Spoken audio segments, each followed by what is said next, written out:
Oh, sorry about that. Okay. Welcome to your third episode of Youthful Conversations. My name is Jeremiah Jett, your host. Today, our topic is connected conversations and building healthy relationships. And I think a big misconception about relationships is that they're just romantic when you say relationships. So we're going to dive deep in what it means to build healthy relationships. We got three amazing guests with us here today. We got Mr. Arthur Durham. So if you would introduce yourself. Hey everybody, my name is Arthur Durham. Right now I'm the Violence Prevention Coordinator for the Greensboro Office of Community Safety. All right, we're glad to have you on the show. Mrs. Camille Kane. Hey y'all, my name is Camille. Right now I'm a senior at A&T. We're right up the street from me. I'm just excited to be here. All right, so now we got Mrs. Kaya Preston. Hello, I'm Kaya. I'm a rising senior at Southwest Guilford. All right. Are we good? Still good? Okay. All right. So everyone had a chance to look at the notes and the questions and everything. All right. So let's dive deep into our first question. Can you guys share some key principles for building and maintaining healthy relationships, whether they are romantic, family, or platonic? Great question. Ladies first. I can go first. I think for one, of course, loyalty, and not even just like romantic, like of course don't cheat, but just being loyal to that person, having their back, being there for them, being a listening ear. You don't want to just be talking and not listen to them. Right. But yeah, I think those are two more important principles. I had three. I said being self-aware for one, managing your own emotions, and as well as knowing what your values are, because I think it's a common misconception for people that you need to know that you need to have a stable relationship with yourself first, before getting into any type of relationship with another person, whether that be platonic or romantic. And I think that's a very common misconception, that people just jump into relationships and aren't self-aware at first, and stable with their self. Can't let nobody if you don't love yourself. Hey, I agree. I agree with everything said so far, but I think one of the things is setting boundaries. Like that's clear, and I think that's clear with everything, whether it's romantic, platonic, family, business. Like if you don't have your boundaries set straight, it's just like they're gonna walk all over you. Like and then I think we gotta be more open about expressing our boundaries to people. Like you can't be scared that my boundaries aren't gonna be accepted. My people are gonna judge me for what I think. Like you gotta be like, okay, this is what I accept in my life, and this is what I think. And if you can't value that, if you can't respect that, you ain't got no reason to be in my life. Classic. I look at relationships. First word comes to my mind. Make sure you get into that mic, please, sir. Responsibility. All right. Responsibility within a relationship and understanding what those relationships entails in any way or walk of life. Discipline. Because once you're inside a relationship, the discipline of maintaining it, right? Things that go on inside any type of relationship, whether it's platonic, romantic, even relationship with your work, right? Things of that nature. And go into relationships with realistic expectations, right? Reach for the moon, you miss it, cling to the star. But at the same time, you want to honor that expectation and try to reach that goal, whatever you set within those expectations. So they will be my three main ways to looking at responsibility, discipline, and expectation. I can definitely speak to boundaries and discipline, especially being in college, because like it's gonna be a time where you can't hang with your friends all the time, and like y'all gotta have that relationship, that bond to understand. Like, hey, my friend is studying for a test; she can't spend time with me, and you can't like end a relationship over something like that. So, like I said, you just gotta understand each other. Yes. I think I love the I don't know what you said. Coming there with clear expectations, and then knowing how to remain disciplined in the relationship. I think something that is very common in society is that we're all taught how to get a relationship, We're all taught how to do the things, say the things, do whatever we need to do to get in the relationship, but not maintain. So like I can do whatever I want to get that business relationship. I can say I'm the best business partner. I can say I manage my money well. I can say I do everything that checks the box for you. And then down the line, as we doing business, as we in the relationship, you're not really good with your money. You're not really as honest as you said you was at the job. So I think we gotta be more mindful, like be 100% vulnerable about what you are and come as you are. And people are gonna accept you for what you are. If they can't accept you for what you are, then they got no business for you. But you gotta be 100% vulnerable at first. Like you gotta be honest. Be like, I deal with this. Sometimes I'm a little emotional at times, so you might make a joke and I might cry. But that does not mean we not friends. I'm just a little sensitive. So you gotta be 100% vulnerable and definitely learn how to maintain those relationships that you definitely get into. Because that's a tough pill to swallow. You can't Now just looking get at in. all of y'all much younger than me. Right. So as you get older, the expectations inside relationships will dramatically and drastically change. The things that you will go for, you won't. The things that you expect out of them will change as you mature physically, mentally, emotionally, spiritually, the whole nine. And we talking about getting set in careers, right? That's a responsibility. So when you get inside a relationship, say with a boss, a mentor, somebody who's, you might can't get along with, but you need that relationship, right? So now this is where the discipline comes in that. All of this changes I'm 50 right now. So I'm vice prevention coordinator. You look no older than 25. Hey man, I am the vice prevention coordinator for her city. You know how many relationships that comes with? So with each relationship, I have to use a certain type of discipline to exist in certain capacities, to be in different rooms, to choke back emotions. But that's where we talk about the disciplines, right? And that goes with age and discipline and maturity, rather. So y'all got a long road ahead of y'all. So what are some of the things that have changed for you as you have grown older to the great age of 50? Like he's so old. Like I got grandchildren now, right? I got 3 grandchildren. So they climb over me and I don't say no to them. Yeah. My daughter will tell you I probably was the meanest dad on the planet because I did not negotiate. And she just got a 3rd college degree, right? I'm like, we're not going through that. We're not negotiating. Let's go get to it. 10 toes down. Let's get to it. Right. Now, and my wife, I'm married. So I've been with my wife for 17 years. So it's a roller coaster. Yeah. But the discipline has allowed it to maintain itself. And this ring is what it is. Yeah. Now, in terms of my personal relationships with my friends, I don't have but maybe 2 friends left on the planet. All of my friends, unfortunately, might be gone or in a prison somewhere, something like that. So I'm very selective of who I call a friend because I'm going to give you something as a friend that if I don't see it in you, I can't tell you that I can be your friend. People think that's disrespect. I'm like, no, you can't be my friend. That's real. That's real. Right. We can be all right, but my friend, that's a little bit different. We can be all right. I like that. I'm start saying that. That's the discipline of being. That's the expectation, right? Yeah. This is an expectation. If you can't meet my expectation what's in a friendship or relationship, then we can be all right, but we can't go there. But that's like established in the start. So now they understand. Yeah, I really like that. We could be all right. I think I'm gonna start saying because I always be like, yeah, you're just my acquaintance. We cool. We kick it when we kick it. Cordial. Right. Yeah. Keep it cordial. I like the thing that you said about the friends though. 2 friends. I don't say I got many friends. Like I'm maybe 5. That might be a stretch.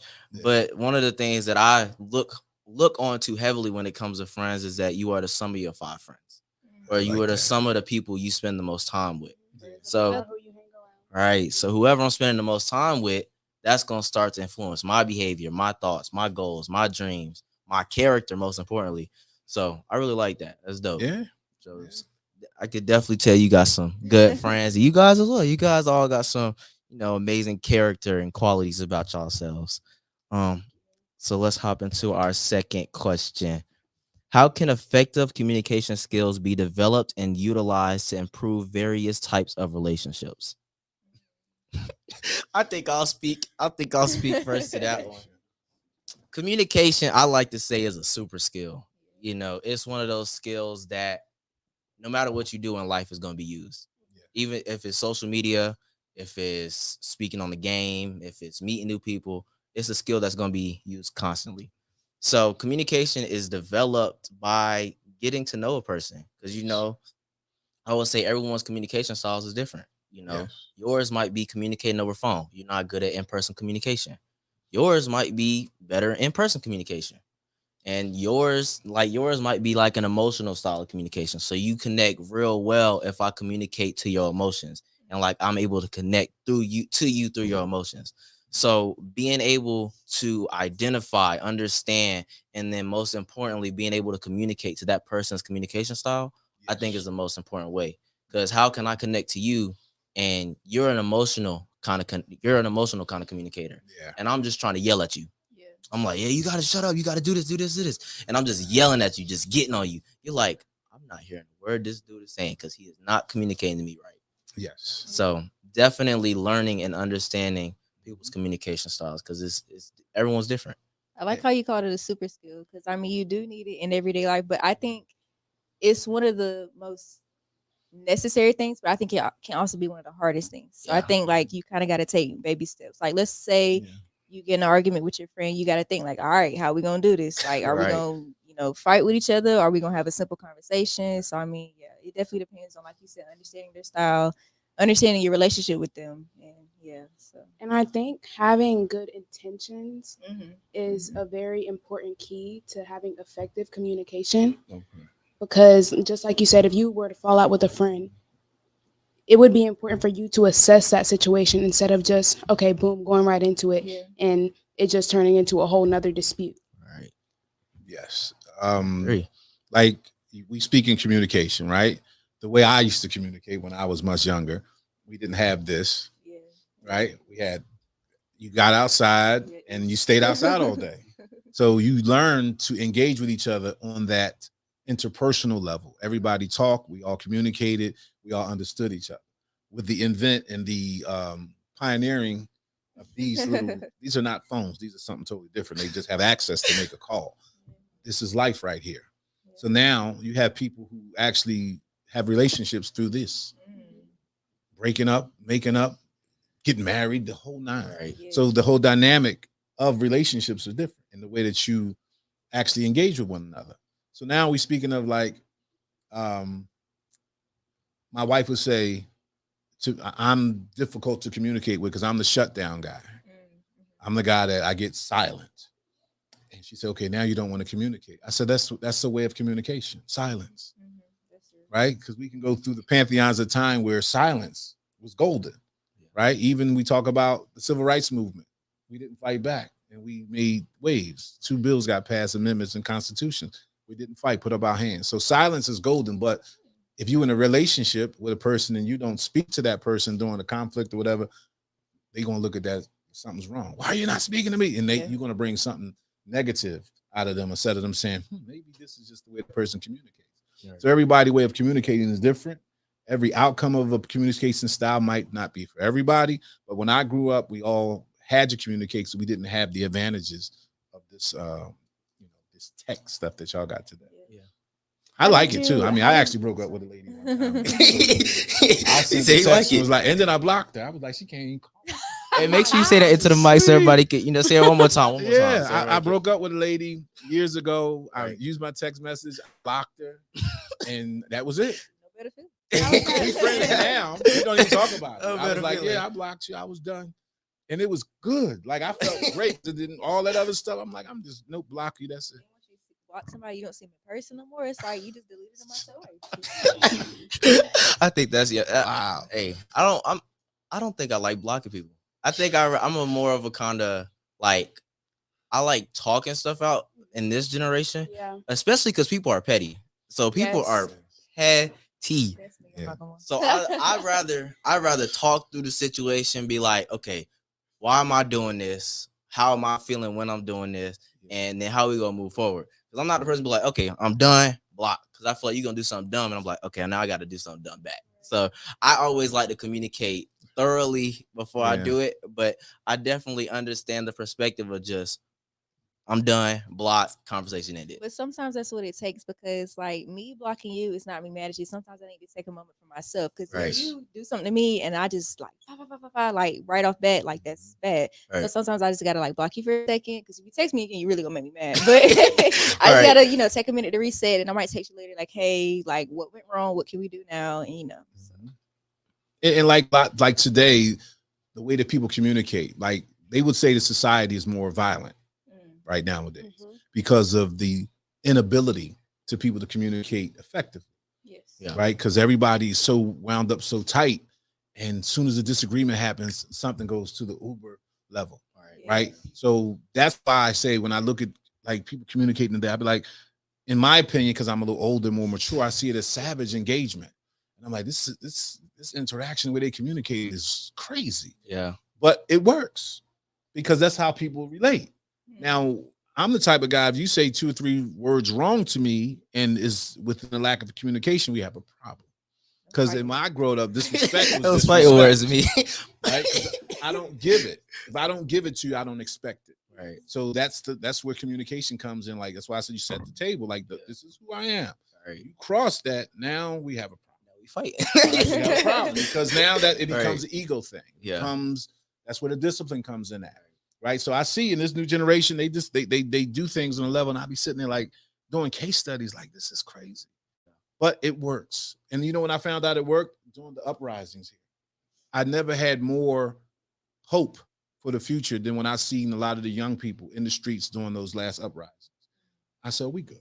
The future's all right. Because when I was growing up, we wouldn't have did that at 14, 15, because we couldn't came out the house. They was on the front lines. And I'm like, we're missing it. The paradigm shifted. Right. And the communication aspect and all of this stuff that entailed them to go out there and stand up front is not like the silence of the 60s. It was, no, we're not doing that. We're going to do this and we're going to stand up front, and everything leveled out. And a movement happened. That was communication. That was effective communication. It was sort of rambunctious, but it was necessary for the period. And I was like, okay. And I was dogging them at first. And I said, oh, no, I'm with him. Matter of fact, let me break my pants down a little bit. I'm going to stand behind them a little bit, because now the reinforcements are there. Y'all earned that from us elders. Y'all earned the reinforcement. So now it was a lot of reinforcements here, too, in Greensboro. A lot of the old heads like, yeah, I'm going to stand with the young boys. Here, give me that. I'll go ahead. And we behind you. I was like, yeah. So, it was just a time period I had to take it in, but it's what it is today. I think one of the things that I'm taking away from this conversation is that we got to understand how to step back, like genuinely take a step back, assess the situation before you say something. Like, don't let a short term, like feeling, word, conversation affect how you move forward or make a permanent decision. Cause like, bruh, there'd be some moments when somebody say something to you so slick. Like my sister say the slickest stuff to me, bro. She say the slickest, like, and she'll do it smooth to get under my skin. Yeah. I'm like, let me step back before I do something that's gonna get me in trouble. Because we just gotta learn. Not everything requires a reaction right there in that moment. Yes. Some things you gotta react to later. Some things you gotta react to 10 days later. It's a stretch, but sometimes you got to give yourself that break, because you be in a bad situation if you just pop off. And I know at least all of us in this room, even people off camera, on camera, we got a few situations where we was like, I would have did something dumb, like dumb. And that's where a lot of the disputes in our generation come from, because people are just rapid fire. Yeah. Oh, you did this to me? Okay, I'm done. Right. Yeah, it's bad. And we lose a lot of life nowadays because of that spontaneous reaction. And like you said, that deep breath. And if I can tell you scores of people that I communicate with that's no longer in society no more, they not coming home. If they just could have pumped their brakes about 10 seconds, right? Because that ego comes into play when you assume it's a transgression against your person, right? That's the ego. Today they call it narcissism. We all narcissists. I don't know where that is. I'm like, but that ego, even mine, that's the only way I'm sitting here in front of you now. My ego is gone. It has to be, because the guy that was here at 24, I talk to people all the time. They like, man, you was something. You was all right, but you was, man, because I was arrogant and I was just full of myself. But once I learned to check the ego, see, I can take some losses now. I can take that disrespect because it ain't personal, because it's a bigger picture, right? See, now we're trying to show this generation, okay, it's not the end of the world for somebody to say something disrespectful to you. Now is the working period. Now you take it. And once you absorb it, you become stronger, right? What doesn't kill you makes you stronger. Yeah. So that's a part of I got a concept of a mentor program called Respect and Self-Control Alternative Lessons. And that's it, self-respect and self-control, because it can save your life. Once you say what you just was speaking about, when somebody can recognize something, and before you know, you done went unglued and you're reading the paper. The other day, a brother shot his own brother here in Greensboro. How does that happen? Your brother shoot your brother, and he's got to live with that, right? That's that lack of communication. Something happened there, but if we could pump our brakes and just say, you know what, even in relationships, life, whatever you at, and you can just decompress for 5 seconds. And I feel like that goes back to friendships and effective communication as well, because when you're putting yourself in a positive space around positive people, they will help you, take that. But when you have friends that are like, oh no, they try you need to go do this, you need to go do that. Hey. That's why positive friendships are important. And it's not the quantity of your friendships, but rather the quality of your friendships that matter. That's dope. I like That's that. deep. That's a shirt. I've definitely had my fair share of being the instigator, as they call it. I think it low key when I was younger, and even I won't even say younger, like maybe like a year ago, I enjoyed my little instigating. You know, I sit back on the side and be like, "He said that to you, gonna take that?" I wouldn't say That sound like That's fighting just words. me. I Me just saying, me personally. personally, I swing on him. Knowing deep down, I wouldn't swing on him. I'll probably walk away. But I'm like, hey, you gotta swing on that. But I think, I had to learn from it. But We all make I think mistakes. These things I right think here. it was That quite too, funny though, when yeah. I did it. I think it was quite hilarious. How many but- fights you see? And we talking about some of the most barbaric fights. Some people getting stomped, murdered, and people got their phones. I be sitting there, and my son did it one time, and I'm like, "Wait a minute, you was video? What? I couldn't even grasp it. I'm like, what are you? Everybody else was doing it, and I was like, so now I had to decompress. I said, because we don't teach that. Yeah. I'm like, wow, but that's what everybody else was doing, and he's filming this dude that he knew. Oh, they was all right, and they stomping his man out, and he filming it. Now, the school I come from, everybody who filmed that, if something happened to my child, Everybody gets suspended. see, now it's going to be a book later on. They're going to write, it's going to be fantastic, this book, right? Because that's part for that course from my school. But nowadays, that's what they do. And everybody does it. So is that the new norm? That's the new. Yeah. I guess, because that's all I see. Yeah. Gotta get more leaders, 100%. Like, gotta get the people that stand up like, yo, this ain't right. We gotta do something. Somebody got to set the precedent. And that's where, like, I teach violence interruption. I certify here in the city. And one of the things that you do as a violence interrupter is evaluate and assess the situation and know whether or not you have the skill set to go in there to break that up. Safety's first, but you got to have a calm, cool demeanor and ability to communicate effectively to get people to think different. It's a manipulation tactic to get somebody to think, yo, I don't know, this is not the best course of action. Right. This is the cause, this is the effect. Now, if you're willing to go there, right? So when you show somebody the ability to think rationally through your critical thought lens that you presented to them, they say, oh, all right, that's your leadership right there, right? That's leadership. Everybody can't do that. So nowadays, when we're starting to teach people and certify people to be violence interrupters, we give them a simulation of what this looks like. We create an atmosphere. And if you see how people act in real time, you'll see they be like, I didn't know what to do. I'm like, that's just how quick something happens. Right? That's why many are called, few are chosen. Right. I would say even walking away is like leadership. Because I would say fighting is like, or any kind of situation is more of like a attention seeking kind of action, where it's like, I want to receive the attention from this. Like, I'm going to do it, but I want the attention that I get from doing it. Yeah. So like, even if you just like get a group of y'all, you be like, hey, this ain't right. Let's walk away. They'll look up and be like, where's everybody at? Yeah. And they'll be like, okay, this wasn't right. So I would say, even if you're not the most like jump in there, stop this, let's move forward. Just a simple walk away, put your phone down. Let's not record this. This ain't right. I would say that's leadership as well. So, because I know me personally, I'm not the type to jump in a fight and be like, hey, let's cut it. No. Because if I get hit, I think I'm going to swing one back too. Right. I'm like, no, I don't want to get hit. But for me, I'm like, all right, let's put our phone down. Let's go the other way. But I've been in some fights in Harlem, St. Louis. I'm talking about, and this is honest to God, they would do the mosh, what they call those, they would come out like 80 kids out of house parties on Lenox Avenue, running in and out of stores. And they two crews meeting, they rumbling in the streets. One used to be so cold. I'm like, what are y'all even doing out here? But now we had to stand a post and show what we was worth. So we would find the alpha.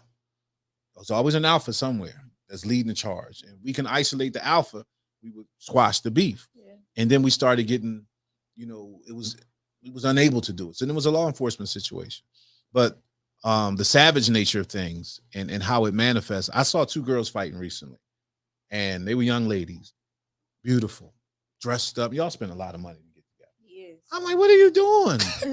Your nails, they got to be like $80 to $100. Your hairstyle, that's a bunch of money. Your makeup, what are you doing? Like, y'all coming out here. And one of the girls was like, yeah, I done paid too money to be out here fighting with y'all. I'm like, yeah, you stepped to the side and we calmed it down. But I'm like, and it worked because we made it funny, right? We made it fun. We talked, they grabbed each other. We pulled it apart. Little strands came out. But when we made it funny, we showed leadership, but we also showed them the alternative. Y'all too cute out here to be doing that. Yeah. And they were really trying to hurt each other over, I had no idea what it was over, but we was at the right place at the right time. Yeah. And we showed them how to utilize caution, discrepancy, and they was communicating. They started talking. So it started to work. But like you just said, the leadership. Who's going to take the initiative to get involved? And that's the big question. Who? Scary. Leadership is not an easy thing to do. And it's 100% scary. Like you in a situation, and you're like, I got to be the first one to do it. Yeah. I got to step up every time. That's scary. Every time. So let's hop into our third question. What are some common barriers to forming healthy relationships, and how can individuals overcome these challenges? Trust issues. Miscommunication. I want to say trauma. I want to say our world is a trauma filled world. Like we all dealing with trauma, skeletons in our closets, backdoor problem. Like all of us are dealing with something. And then we don't understand the traumas or the problems or the mental issues that we dealing with. We get in a situation and we're like, I didn't even know I was dealing with that. Yeah. Like you in a situation, you was like, oh, I have perfect trust. I don't have trust issues. I'm good. You get in a situation and now you got trust issues because you didn't know a few years back when you was a kid, you got trust issues from your dad and you didn't know. So I want to say trauma, baggage, all of it. We don't understand a lot of that personal weight that we carry. And then you get into a relationship and you're like, oh, I'm good. And then all the stuff started to come out. I was dating a woman one time and I met her when her boyfriend went away for his weekend birthday. She was hot because he dissed her on his birthday week. So how do you think our relationship turned out? Bad. Right? Yeah. Because now she was never healed from that. She was scorned. I was the rebound dude. So that trauma she brought into the next relationship. Right? So now she's sneaking on the phone with him because she liked him, but she needed to get back at him. Right. So now I'm sitting there like, something's going on here. So I peeped that. So I said, I think y'all two need to get back together because I ain't doing this. No. Nope, I'm not doing this. But we talking about in relationships, a lot of that happens where we don't heal. You talking about even your friends. Sometimes you got to step away from your friends because I'm on a different trajectory in life, right? I lost a lot of homies. They went this way. I went that way too, but somehow my plane crash, I survived it, right? And I was an anomaly. Even in life and love, you have to take some losses, but you have to be able to step back and say, like she said, trust issues. Can I self-assess? What are the things that I need to work on in order to do that? But your ego ain't gonna let you. Yeah. Somebody hurt you in a relationship. Oh, I'm getting that back. Yeah. I'm gonna get a handsomer guy. I'm gonna get a prettier girl, and it's gonna happen. I might not even know this girl's middle name at that time. But if she looked the part, I'm going to show this other girl what I just did. And they're going to look and watch, she going to call you. Because I'm not doing that. But that's what happens because you never heal. And then you bring that toxicity into a new relationship, new environment, new work. You bring all that in, and then when it manifests to be a failure, it wasn't that. It was the fact that you didn't deal with the back end. Yeah, our generation confuses like hiding your trauma and suppressing your trauma with healing. Because just because you bottle up your emotions and suppress what you went through does not mean that you have healed from that trauma. Hey, healing is a different kind of thing though. Like genuinely sitting by yourself, like assessing it and dealing with. Like no, like, and the thing I see a lot that be like, that's not working. Like they sit there with like loud music, drinking, ice. I'm like, you suppressing it. Janae Not- Aiko is you're not not healing you. paying Rod attention to Wave it. is not healing you. That is suppressing your emotions. Right. Yeah. And deep down, it's really just making it worse, to be real. And I'm like, bro, you're not here. Like, you gotta genuinely sit with yourself and be like, okay, I just went through that. What am I gonna do? What am I gonna learn from it first? Because every situation is a learning situation. So, say you just went through a breakup, devastating, love of your life, whatever. What can I learn from this? Be like, okay, maybe I wasn't prepared for this girl. Maybe she wasn't prepared for a guy like me. Yeah. Maybe in certain situations, I was doing things I had no business doing. And then what are you going to do to move forward to better prepare yourself for the future? So I was cheating in this relationship. Okay. My next relationship, I'm going to work on cheating. Okay. I had trust issues in this relationship. So now in my time of being single or being alone, I'm going to work on trusting people. So that way, when it's time for you to get to that next one, you're like, I done dealt with that. I done dealt with that. I'm still dealing with this one, but I'm better than where I was before. Yes. So genuinely sitting there and assessing like all of that trauma that you're dealing with is hard, but it genuinely needs to be done because you can't move forward without it because it's always gonna pop back up. You better make me start crying. I know, I'm sitting here, my eyes watering. Bro, I'm like, bro, I'll be it. Like, I'm sorry because like eventually, like people say skeletons in your closet. Like you gotta think when you put stuff in, you open up a closet, you put stuff in, you throw stuff into the closet, and then you start to put more stuff in the front. Like you put your clothes, you put your nice clothes that you wear every day in the front. Yeah. But the clothes you don't wear in the back, and then the stuff you don't want nobody to see is at the all the way back of the closet. So you start to pull the clothes you wear out. Okay, I don't wear all this stuff. All right, let me look for something new. Start to go to the back, start to pull that out. Eventually, them skeletons and the stuff's gonna fall out. Yes. And you're like, oh, I didn't know that was back there. So And paying I'm gonna attention tell to y'all, that. like I've through work, relationships, family. I'm sort of disenchanted from my family right now in relationships. But one morning I woke up and was like, these are my nieces. I changed these little babies. No, I can't. How am I fighting with them? And I told my brother, like, first thing my mentor showed me in life, he said, the only way you start reclamation is to forgive yourself first. He said, let's work on that. Yeah. He said, that other stuff, yeah, forgive you first. And once you get a clearer perspective of what you're looking at in the mirror, if you're all right with that, and this is one of my mentor philosophies, I always put people in front of a mirror, get all right with that. Because once you get all right with what you see, 90% of your problems are over. Because all the other stuff, the noise is gone. Right. Nobody can't come with no noise with you because you're good with yourself. Right. You sleep and you're good at the end of the night. Same thing when I was talking about, when we spoke about discipline. As you get older, the disciplines inside life, it happens in every way of walk of life. Not just relationships, but the things that you will do, things that you won't, the things that you allow, the things that one day you'll wake up and be like, I'm not angry no more. I'm not petty no more. I am in love with this person and I'm going to fully commit. Right? I'm into monogamy now because monogamy is learned. Polygamy is for the natural because you like to, you do all this stuff and you picking. Relationships, in my opinion, are battles. Right? If I'm worth something, I want to have my selection. I'm worth my salt. So I'm a date 3 people and to the victor comes the spoils. Right? But you can't tell the 2 people that lose out of that 3. That's rivalry now. But why can't I choose? Because once I select and I become monogamous, become what y'all call it, exclusive. I'm gonna give you everything you get. But I got to choose first. Like you don't just go into a supermarket and pick up the first tomato. What if it's too soft? You're gonna put it to the side.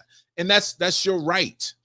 right? That's your right to do that. Same thing in every way walk of life. When you choose a career track, you might choose one, it's not for you. Okay, I'm gonna do something different. Your major, you ever change your major in school? I changed. I became my senior year in Penn State is when I got my major straight. I said, okay, I'm gonna finish this one. I had all the prereqs. I said, okay, well, yeah, let's move that way and let's go for the degree. So. Right. I don't know. I've never heard that. Well, being the selective, like trying out a bunch of different stuff, but I think it makes sense because I like the analogy what you said about the grocery store, like the tomato. Like you're not gonna be able to go with the first one because what if it's too soft, too hard? Like it's not sweet, it's too sour. Like I think you gotta in life and love, you have to be selfish, right? Because this is you. You got to be selfish. I had a 4-day wedding. 4 days. 4 days, Thursday to Sunday. Yeah, yeah. She earned that. My wife earned that. My wife was in a condo for graduate school for 4 years. She was in a condo. So I'm like, yeah, I had options, but she won the fight. And I gave her the spoils to all of that. She owns a house. She owns 2 cars now. She go anywhere she wants. She's went to Colombia for her 40th birthday, and that's her trip. See you. I'll see y'all next week. Right? Because it's just my wife. Right? But of course I dated, and she dated, and to the victors came the spoils. So when we look at each other now, it's like, okay, I sleep in my room. She sleep in her room. I might sleep in our bed one day, whatever. We got a son now. But we understand. We achieved the goal. My wife is a professor. I do what I do. And I met her at 24. She's 42 now. See what I'm saying? So we had to establish discipline. She selected several careers. We moved around. We paid the price. And now we got what it is that we bought. Same thing in relationship. You'll pay a price.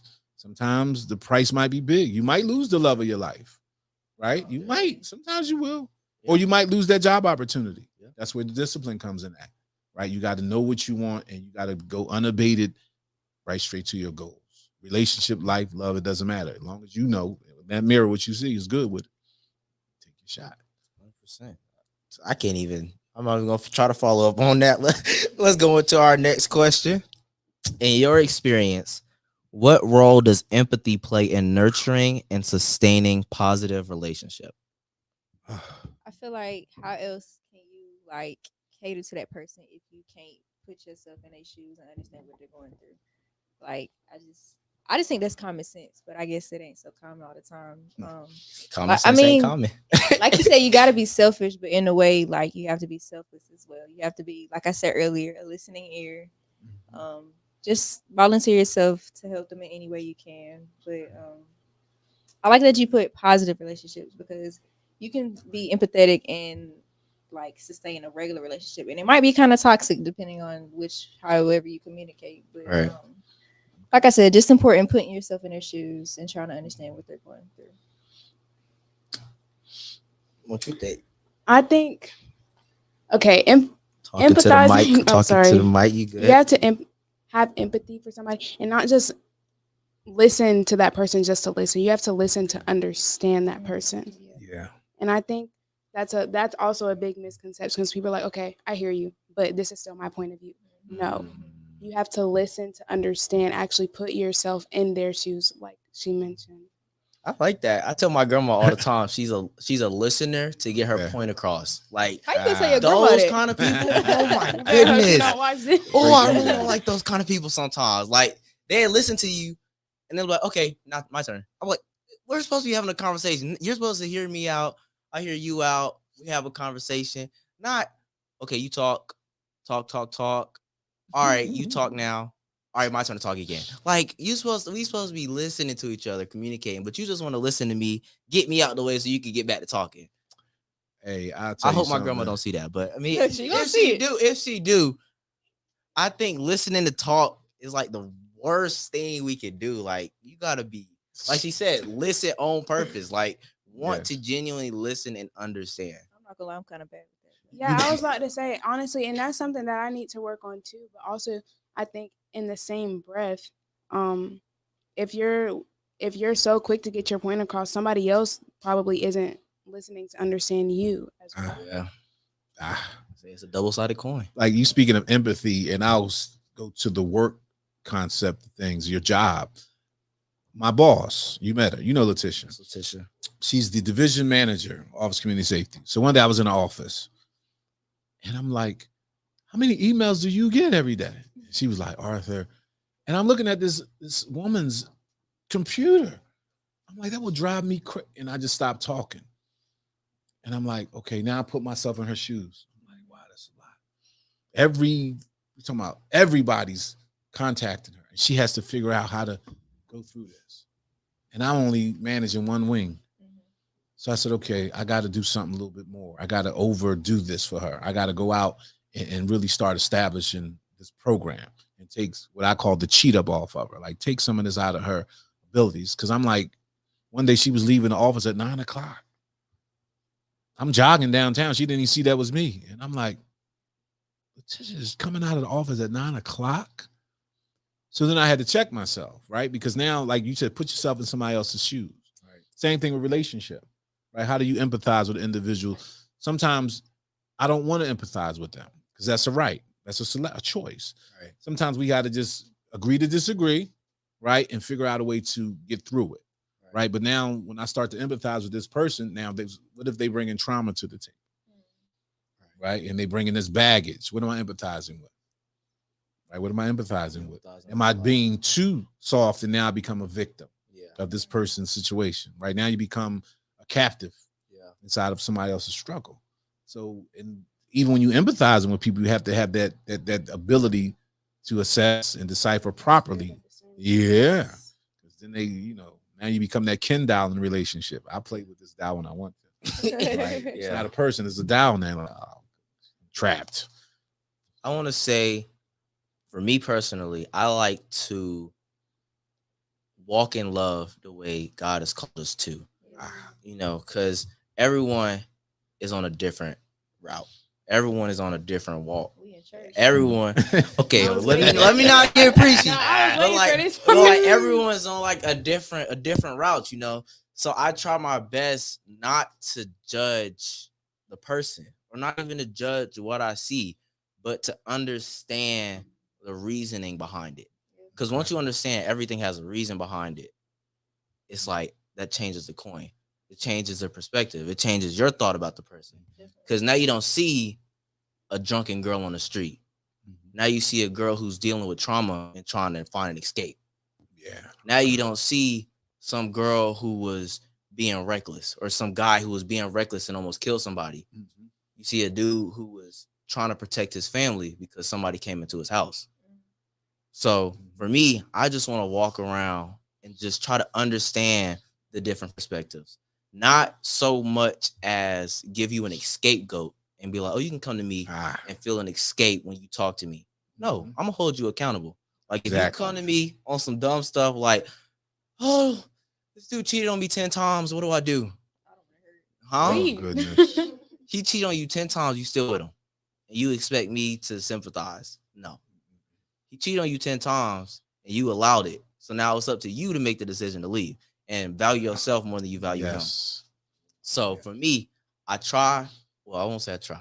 I will say I try my best to walk in love and empathy as much as possible and to understand another person's perspective. So that way, when you encounter me or you even meet me, you know that I'm not judging you. I want to know you, but I'm not going to be your scapegoat to where you can come to me and be like, oh, Jeremiah will listen to me and make me feel hurt about my dumb, stupid problems that are common sense. No. I'm like, if you wrong, you're wrong. And now you need to make the right decision. So I think a lot of that's people what I try. Yes, man, to make them feel like they're right all the time. But going back to like we said about having that type of relationship with your friends, like you gotta tell them. Yeah. You have to lead with love. Yeah. Because, bro, so people go through some, like you said, common sense ain't common. People go through the dumbest stuff and be like, I don't know what to do. Like, you clearly supposed to turn left at this street to get to the parking lot. You can't say that. But you turn right. All right. You can't say that. You can't say that. On a one way. I'm bad at directions, okay? I'm bad at, she's talking about, we got lost trying to get her into the parking deck to get to the show. And I accidentally made her turn into a one-way street. Oh, Lord. Because I did not know. I don't know my directions. I'm not good at directions. I kind of got lost. But we did make it safely. We made it. We made it safely, right?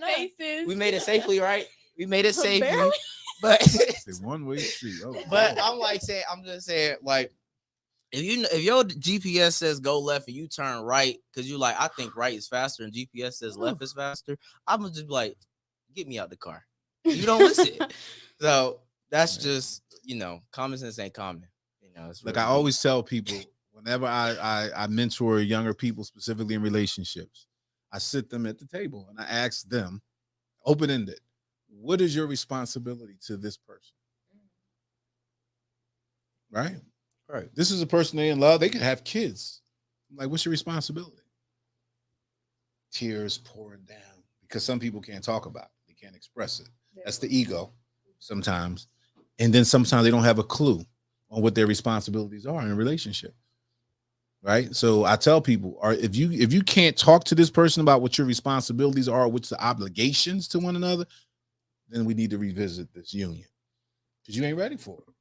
Because this is toxic. This is why we're talking right here in this space, because y'all need help because something's going on. Right. Because a lot of times spontaneous relationships comes from physical. Oh, this person, that person, before you know, something happens and now we saying we in love. Okay, what y'all in love about? What's this? Right. And now when we get keep it a buck, right? Now we start to build those pillars, pillars of strength within a relationship. We build those pillars. And then people take the choice whether or not you built for these pillars. Foundation, remember, you can tear houses down. You can rebuild them as long as the foundation is tight. Same thing in life, love, relationships, work, whatever. As long as you build that foundation, this is where your leadership comes in at. If you got strong leaders, I'll show you a positive movement. You got a strong restaurant, I'm going to show you a manager who knows what they're doing. Right? This is in every way walk of life. You got a strong city, give me your mirror. I can show you the background. Right? Something like that. Same thing in relationship. Understand your responsibilities. Right? And the people can't talk about it. I'm going to say it's a 50-50 split in my walks. I'm like, you can't tell this woman who you got 2 kids with your responsibilities. Do you have any? Right. Yeah, I got. What's your responsibilities to her?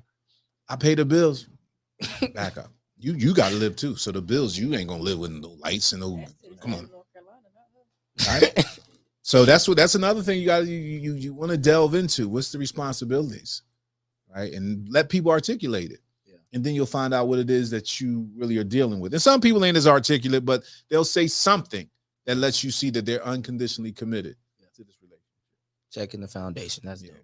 I think one of the things that should be highlighted about checking the foundation, especially in our generation, and I'll say our generation, the young guys in our generation, bro, there's so much floating around about you got to be this, you got to be that, you got to do this, that, you got to have this, got to have that. I'm like, that's not real. You see what you see on the internet, and now you chasing after what you saw. You chasing after it, and now you becoming a person that you haven't even worked for it. You becoming this millionaire and you have no money in the bank, close to $1 million. You becoming this narcissistic millionaire with a ton of money, can do whatever he want, got all the cars, got the big house. And you're like, I'm the same way. Where? Show me the $1 million. Show me the house. Show me the proof that you put the work in to even say you're on the same level as that. Exactly. So you got to check the foundation. We speaking about a rapper. What's a rapper? What is it? It's not a rapper. It's what's the profession? Like if you're a rapper, you are what? Music entertainer. Yeah. What comes with it is lyrics. What do they use the lyrics? Rappers are what? You entertainers. What? He's a poet. Poet. Ultimately, a lyricist. That's a profession. That's a skill. Yeah. Right. So if we looked at rappers as poets, would it be the same? So they got their business model, how they look, how they appeal to the generation. But if you talk to them, they've written thousands of poems. We just call them rap songs because they rhyme, right? That's work. They've gotten shot down 1 million times trying to give a tape or mixtape up to some type of promoter or producer. So they had to stand in line. They had to do something that justified who they are because everybody can't be that. Somebody selected this person, said, I like this. Let me hear it again. Right, something that they put down, they pinned it. Same thing in every way, walk of life. Right, when I read resumes and things like that, if I'm trying to hire somebody, I need to know that you are who you say you are here. So I need an example of it. Right. And a lot of people need to know who they are. Yes. Oh. But a lot of people don't know who they are But to know who you are, that's when you need to go back to Christ and find your foundation in Christ, because Christ will tell you who you are and exactly who he has destined you to be. I'm about to start. Hey, they said I was getting preachy, so I was look. Let's just wrap it up and get to that next question. For we have church on this podcast. Can you guys discuss the importance of setting boundaries in relationships and provide examples of how to establish them effectively? I want to go back to what I said at the beginning. Be 100% open about them from the jump. If you are not 100% open with them from the jump, at least the basic ones. Okay. From the jump, it's not going to work. And then, of course, as you grow, mature, you see life differently, you experience life. Of course, they'll change. Of course, you'll start to expect different things. But that's because you're changing. And changing is inevitable. That's just a part of who we are as humans. We're going to change. We're going to grow. We're going to evolve. So your boundaries are going to change. But to even get through the door of this conversation of boundaries, you have to set them first. You have to be like, I want this. This is what I accept. This is what I don't accept. This is what I want for my life. This is what I don't want for my life. And if they can accept that basic list and then y'all grow together, that's where to go. I want to go back to what you said about the girl getting cheated on 10 times. And I know you just like said it off the top of your head.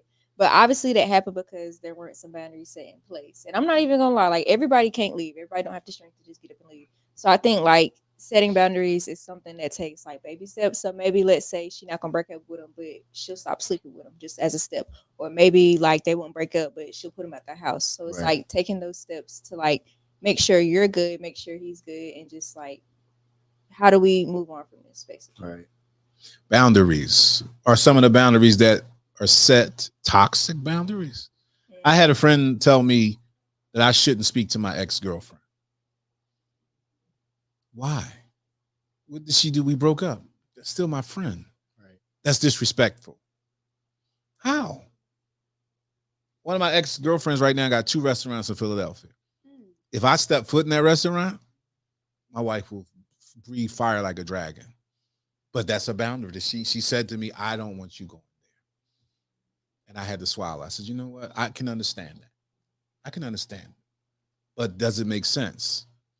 Now that's a subjective thing. She could say, I can say, but we had to reach an agreement. Right? So now we're talking boundaries. What are realistic expectations within these boundaries? Some people say if I text an ex on a birthday, that's cheating. I'm a personable person. I don't dislike everybody I disagree with, I broke up with. Hey, happy birthday. I remember because you might like to enjoy your birthday. Hey, happy birthday. Tell everybody I said what's up. Some people say that's cheating. You text your ex-girlfriend. Right? Is that cheating? Or I like the photo on Facebook. Look, he cheating on me because a friend of hers might be somebody's friend on another page. Oh, your man liked somebody's picture on Facebook. Right. So the realistic expectation of boundary, they have to be disciplined. They have to be level-headed. Right. They have to be mature expectations of boundaries. Like, because we're not going to the miscellaneous stuff, we get it, but all the petty stuff, because the boundaries can be set within petty expectation. Now you're just inside a toxic thing anyway. So if we're going to do something, let's make this responsible. Let's make sure the boundaries are realistic and can be achieved if we're going to take this to a next level. Right. And that's just in relationship. Now, if you got boundaries at work, that's a whole nother thing. Because certain things, you got no, they call that fraternizing in certain businesses. You can't date inside of certain offices. And you might love this person, but you can't date them because it goes against the pillars inside the job. So is they unrealistic boundaries? No, but in every way, walk of life, I believe that the boundaries have to be realistic. Can't be somebody's spontaneous blurt. Oh, okay, well, you don't speak to your ex-girlfriend. That's a boundary. Like, what did that woman do to you? Right. I'm not interested in that no more. So that's a boundary. Like, look, let's have the respect and trust in me that I'm going to make the best decision for us. Right. I'm not breaking this, but let's lead all that alone. That's too much negative energy. Right. I agree. The person also needs to be secure with themselves as well. Secure. I agree. Got to have positive boundaries, because there's a ton of toxic ones. Like, you can't even go on social media past 5 o'clock. What? Why not? That's when everybody on, right? everybody on social media past 5. Why can't I be on? Because I feel like you're gonna cheat on me. Well, like I definitely gotta be positive boundaries. 100% agree. What you guys think? How to set I them? think setting boundaries is very important for your own mental health. Ah, Because if you aren't setting positive boundaries for yourself and you allow people to just walk all over you mentally, that is going to drain you. Yes. yeah, yeah. Totally and completely. So that's why I think it's important to set boundaries for you and your mental health and your sanity. One of my first things I did as a GM for a Pizza Hut restaurant, I allowed kids, younger kids, to use their phones. Worst thing I ever did in my life. Nobody's making pizzas. They on the phones. Even when they making pizza, they like this. I'm like, what did I just do? So I had to throw a whole nother meeting to reestablish these boundaries. But now they're addicted to this. So my boss said to me, they need to check, they be able to check that. This is a true story. My boss told me in Louisville, Kentucky, that 20 minutes, every 20 minutes, the younger people can check their phones because that's the workforce. We not nobody else coming to work. So I said, you telling me I gotta let them check their phone? He said at least every 20 minutes. That whole paradigm of expectations and work changed right there in front of my face.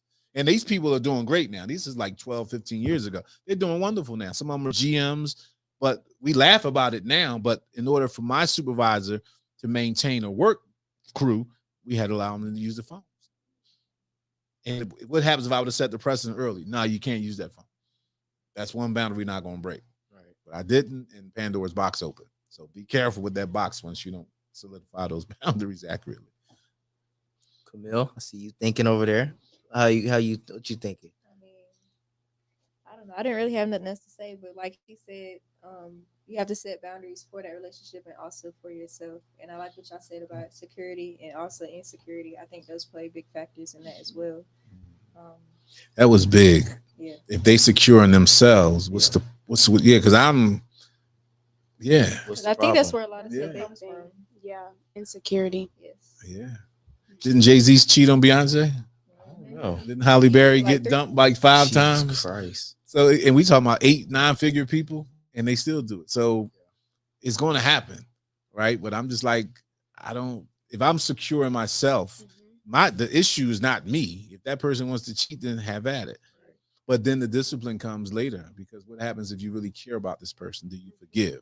And on what level do you forgive? Do we turn the page? All right, we just going, because sometimes the mistake makes the relationship stronger. Yeah. Right? You don't know what you got till it's gone. Yeah. I'm not losing that no more. But that's just what happens. That's the selection process. I tried that. Nope. I'm good. This is for me. Let's go all in. I think Well, a lot of people are confused about what they want, though.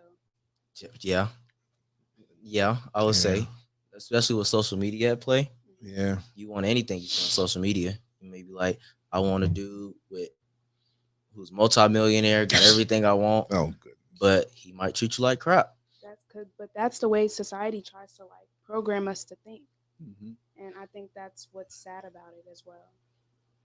My wife said, "What made you select me?" I said, "When I first met you, I knew I could come pick you up, and I don't have to wait an hour for you to put all this stuff on." She's like, "What you mean?" I said, "You were regular. You had no makeup on. You smelled like regular female pheromone. You had a hoodie, a basic pair of sneakers." I'm like, "Oh, she's comfortable with herself." So now we're not dealing with the self-esteem thing. So I'm past that. I said, "Oh, that's cool." Because the other lady I was dating, I still don't know what she looks like to this day. And we laugh about it now. We got like, nigga, I still don't know what you look like. I don't know if they're your eyes. I don't know what's that on your head. I don't know who you are. We had fun, but I still don't know who you are. Right. And she's like, well, I'm like, no. And I know there's a bunch of makeup everywhere every time I left you, but that's cool for those who like that. But I want it simple. And it made it easier for me. I'm like, that's basic. I ain't got to go through all that. Right. Now, some people like all that other stuff, but it wasn't for me. And that's what I told her. She was like, really? I like, and you didn't have no perfume. I just smelled you. And that's the pheromone. I'm like, oh, she got a natural smell. Great. Basic stuff, little simple stuff like that could make a decision. And she had a heck of a wedding. Like, I think I just paid that last bill off. 4 days, yeah. 4 days we had definitely an a extravaganza heck of a wedding. Well, that's been an amazing third episode of Youthful Conversations with our amazing guests. Give yourselves a round of applause. Before we end the show, I want to check in with our viewers. So if you guys have any questions or comments, we will now give time to answer your questions. So, Miss Chewy Monroe. Oh, we'll just repeat them or something.